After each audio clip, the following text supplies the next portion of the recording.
you still have advantages like the demographic dividend, and certainly I think we also have a large capacity of education. I'll talk about it in a minute, but just give you a headline numbers.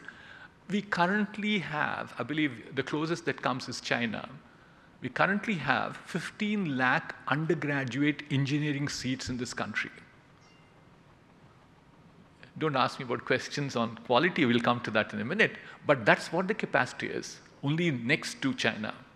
And out of this 15 lakhs, as much as about 35% to 40% of it is right here in southern part of India. So what are the challenges as we see as we move forward? The first one is that so far this industry or the technology industry has been extremely service oriented. So we provide services to our customers. So how do you do services is, if you want to do a service to your customer, what do? The customer tells you what to do and then you do it for them.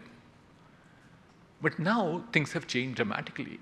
The customers are not there, actually they do not have that innovation within them to tell you what they want.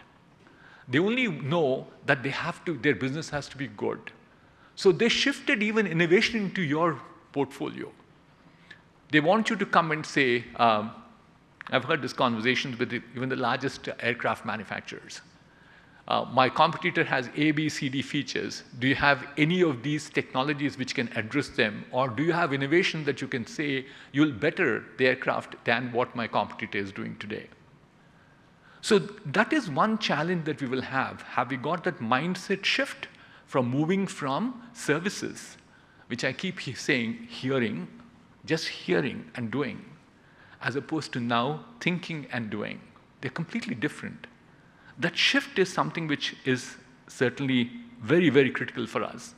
And the product development mindset, if you look at how technology is progressing, services will come down. What will increase is the product and platform and systems. That particular mindset has to change, and that change cannot happen just in companies. It has to come from the feeder or come from the input that's coming into the companies, which means the students have to bring in. The students of today are not necessarily the students who probably can change. We need to start this way back in the school system.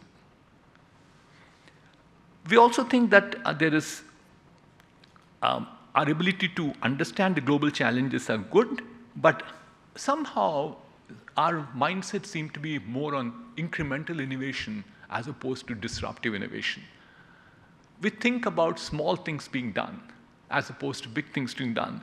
You look at even the startup ecosystem, there's no denying at all. There are companies like Joho, Freshworks, or Tally. Some of them are product companies, all right.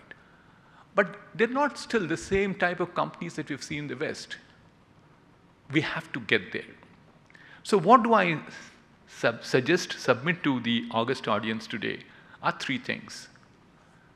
Number one is that we should definitely relook at our talent. Our education and skilling has to be revamped considerably. There's no denying at all that NEP 2020, which came in the year of 2020, is very visionary policy of Government of India, well being implemented by a number of states around the country. Some form or other, not necessarily in full form. But I think the key to it lies in the execution of it. Policies are good, but somebody has to come in terms of executing it. So there are a number of elements which certainly would make our children more creative. We have to move away from that rote learning of mugging and then vomiting thereafter. We should become thinkers. So therefore, the first and the foremost there in that particular value chain I keep talking about is the teacher has to change. So can we bring back with interventions with the teachers, skill them, upgrade them, not once, on a continual basis.